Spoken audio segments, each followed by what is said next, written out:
All right, Edward Lawrence, thank you very much. Here now is litigation counsel for the New Civil Liberties Alliance, Janine Eunice. Janine, congratulations, by the way. You and a couple of attorneys general are really putting a spotlight on something that most people were unaware of. We just were focused on this board, this so-called Ministry of Truth that they were planning. We thought it was all over with, or at least some people did. But you've uncovered, what is 11? I think it's even more than 11 government entities, including the White House, all these agencies and departments, et cetera. Explain exactly what this victory means, at least in terms of getting a judge to agree to what you were proposing. Right. So far, we know of 11 federal agencies. There may very well be more. The White House hasn't been forthcoming. They had initially made it sound as though there were much less. So the judge ordered yesterday that Anthony Fauci and his press secretary, Jean-Pierre, have to answer questions. They have to answer specific questions about their communications with social media companies. And they even have to answer questions about whether three of our plaintiffs who we named and we know have been targeted by the White House to be silenced, whether they have done anything with respect to them specifically. Who were these plaintiffs? So NCLA is representing Jay Bhattacharya and Martin Kulldorff, who are two of the framers of the Great Barrington Declaration. They had eschewed lockdowns and other COVID mitigation measures, saying that they caused more harm than good. And they had directly been targeted by Anthony Fauci and Francis Collins. They had been called a danger and a menace, and we suspect that they have been silenced. They've been censored extensively on social media, and we suspect that that was at the behest of the Biden administration. And just for those who don't remember, I mean, we've had a couple of representatives on this show before from the Great Barrington Group. They turned out to be right. I mean, they were censored for something that, there were a lot of points that they made, but most of the significant points that they made back then, including blaming China for a lot of what was going on, and at least in terms of the release of the pandemic, turned out to be true.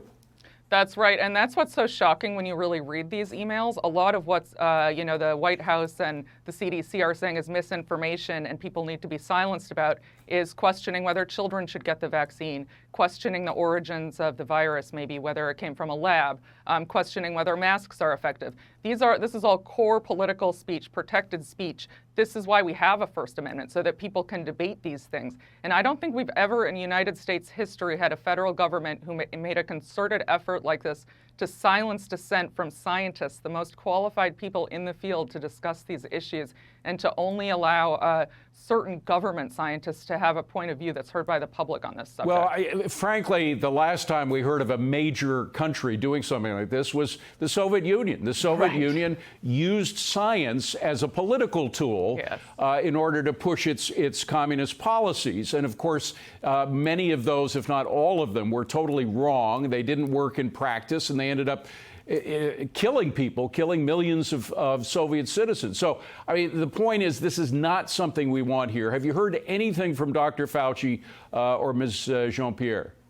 No, not directly, but now they're going to have to answer these questions, and we're looking forward to seeing what lies ahead. And again, explain exactly what you want from them. Well, we want to know with whom they've communicated from social media companies, what Anthony Fauci has been talking to Mark Zuckerberg about, because we know that he gave Mark Zuckerberg gave him his private phone number. We want to know if they have directly targeted people. So our plaintiffs, the two that I mentioned, also Aaron Kheriaty, who's another plaintiff, the Disinformation Dozen. We want to know if these people were specifically taken off social media because of them. So what we know so far is that the social media companies were doing the government's bidding in silencing certain points of view and taking down posts and on various topics. What we haven't seen so far is whether specific individuals were censored because of the government, except for Alex Berenson, who has a separate lawsuit and we now know was directly targeted by the Biden administration, and Twitter removed him, even though Twitter did not believe that he had violated their policies because Fauci and Biden wanted him silenced. Are you working with Alex? Are you combining forces to exchange information, et cetera? I'm not entirely at liberty to talk about that, but I do communicate with him a little bit. Let me just ask about these 11 agencies. And I counted more than 11, by the way, if you include the White House. But agencies, members of the federal government, did they collude in their efforts to get social media to sing their tune?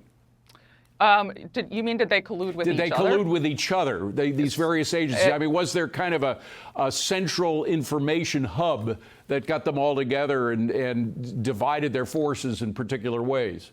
So far, we haven't seen that. It does look like they're operating separately, although it's not clear because, as I suspect that this comes from the top and that maybe we might be able to find some things out through the discovery on Fauci.